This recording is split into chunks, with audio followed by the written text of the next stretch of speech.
A partir do quarto século, como eu falei para vocês, a Igreja Católica começa a expandir muito, principalmente depois de Constantino, especialmente na Europa, tá?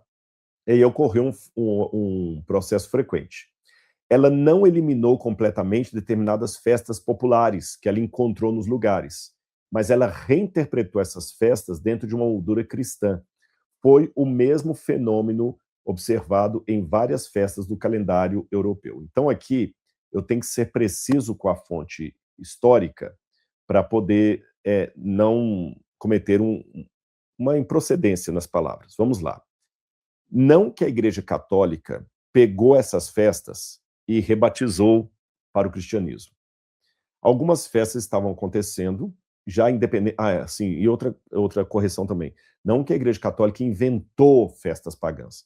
Essas festas já existiam na Roma pagã, tá certo? Na Roma bizantina, que é aquela pós-Constantino, onde o imperador agora é cristão, ou disse cristão, e começa a dar várias benesses para o cristianismo, várias festas populares da Europa foram toleradas pela igreja e ressignificadas ao longo do tempo. Não foi um ressignificado por decreto. O Papa falou, a partir de hoje, a festa da Saturnália vai virar a festa junina, em junho. Não há isso. Foi uma coisa paulatina, onde muitas pessoas que eram pagãs se tornavam cristãs ou católicas, mas não deixavam de todo algumas práticas culturais que eles tinham. Essas práticas começaram a entrar para a igreja, você entendeu?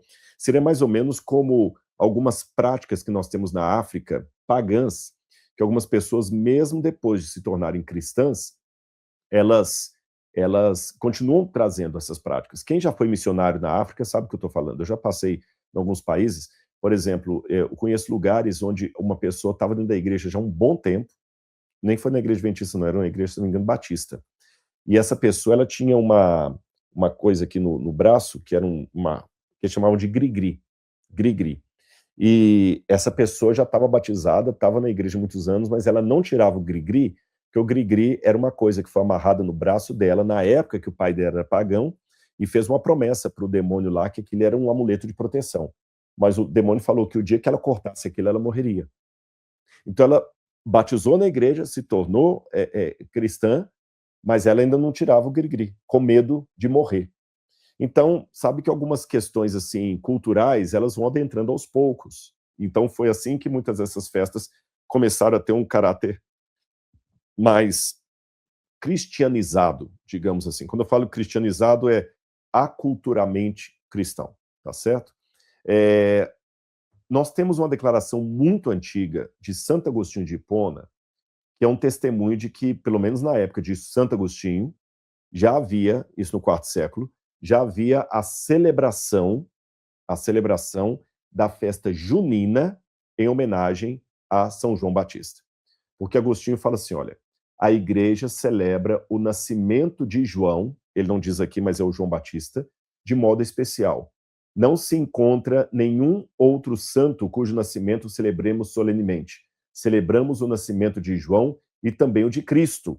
Aí vem a expressão em latim, né? Navitatem Ioannis celebra-te ecclesia, navitatem Christi celebra-te ecclesia. Ou seja, assim como a igreja celebra o nascimento de João, também celebra o nascimento de Cristo. É porque quem é católico sabe disso, normalmente o dia do santo está atrelado ao dia da sua morte, ou do seu martírio, aqueles que foram mártires. Mas no caso de João Batista tem uma exceção. A Igreja Católica tem duas datas no calendário para João Batista. Uma, a festa junina, que é relacionada ao nascimento dele, e outra que é relacionada ao seu martírio. Então eles fazem um cálculo. Como a Igreja Católica oficialmente acredita que Jesus nasceu em 25 de dezembro, então eles fazem a conta. Maria ficou grávida de Jesus quando Isabel já estava no 6º mês de gravidez de João Batista. Então começa a fazer uma conta a partir de 24 para 25 de dezembro para trás, você vai chegar exatamente no dia 24 de junho, que é o feriado de São João Batista, festa junina, tá certo? Tem uma outra passagem de Agostinho também, que explica algo interessante, porque o Evangelho de João diz que São João Batista afirmou o seguinte a respeito de Cristo, que ele cresça e eu diminua. Então, Agostinho explica que naquela época os pregadores cristãos davam a seguinte explicação. Olha que curioso. João Batista falou que Jesus cresça e eu diminua. E curioso que o dia 24 de junho, que coincide, dependendo do ano, com o solstício de verão, o momento mais alto do Sol, a partir do solstício de verão, os dias vão paulatinamente ficando mais curtos. Eles vão ficando mais curtos, até chegar o solstício de inverno, que, de acordo com a Igreja Católica, é quando Jesus nasce, de 24 para 25 de dezembro. Lembra, estou falando do hemisfério norte, tá certo? Então, como os dias ficam mais curtos, desde o solstício de verão até o solstício de inverno, tem uma ligação simbólica com a declaração de João Batista, que ele cresça e eu diminua. Ou seja, João Batista vai diminuindo à medida que Jesus vai chegando, a festa do advento, da vinda de Cristo. E quando Jesus nasce, aí acontece o efeito inverso, porque é o inverno, aí os dias vão aumentando, vão ficando maiores até o verão. É uma explicação folclórica, poética, não é exegética, e quem já assistiu outros vídeos meus sabe que eu não acredito que Jesus nasceu dia 25 de dezembro. Só estou colocando aqui para vocês isso para explicar a razão da festa, tá bom? Mas eu não vejo motivo histórico para falar que Jesus nasceu 24 para 25 de dezembro. Depois a gente entra nesse detalhe. Com relação à fogueira, uma tradição católica medieval vai dizer, isso não está na Bíblia, que quando Isabel estava grávida de João Batista, a maneira que ela teve de avisar isso para Maria, que estava lá em Nazaré, foi acendendo uma fogueira. Então, por isso que eles acenderam a fogueira de São João. São João Batista, Isabel, mãe dele, fogueira de São João, tá bom? Agora, embora São João seja o padroeiro principal dessa festividade junina, há outros dois que acabaram entrando aí na Igreja Católica também. No dia 13 de junho, você tem Santo Antônio de Pádua, um santo português, então a gente tem esse por de Portugal, e dia 29 de junho você tem São Pedro. Por isso, pessoal, viva São Pedro, viva São João, e o Santo Antônio de Pádua. O famoso santo casamenteiro. Sabe que minha mãe tinha uma prima, que é perto de Belo Horizonte, tem uma cidade chamada Roça Grande.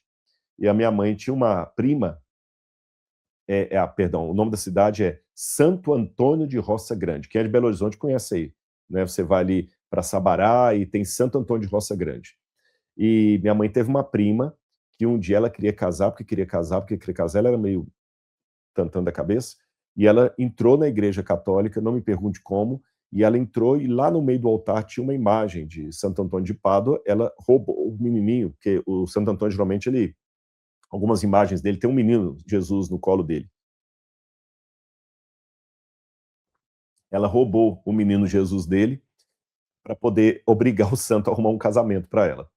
E é lógico que foi uma confusão, ela quase foi presa depois que descobriram, mas eu era bem pequeno nessa época, eu lembro da história, mas eu nem me entendia por gente, todo mundo contando, a fulana quase foi presa e tudo, depois comprovaram que ela tinha problemas mentais.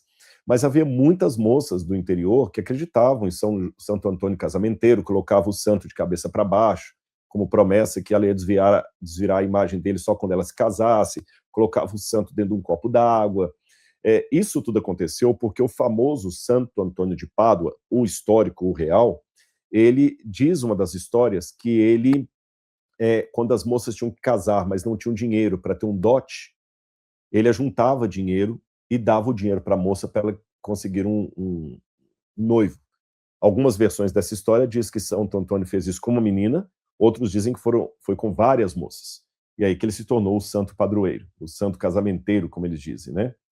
Ok, mas a pergunta fica, será que você pode participar de uma festa dessa, você que não é católico? E como é que tudo isso foi se construindo para chegar na versão brasileira? Vamos mais uma vez ao século XIII. Em Portugal, eles começaram a celebrar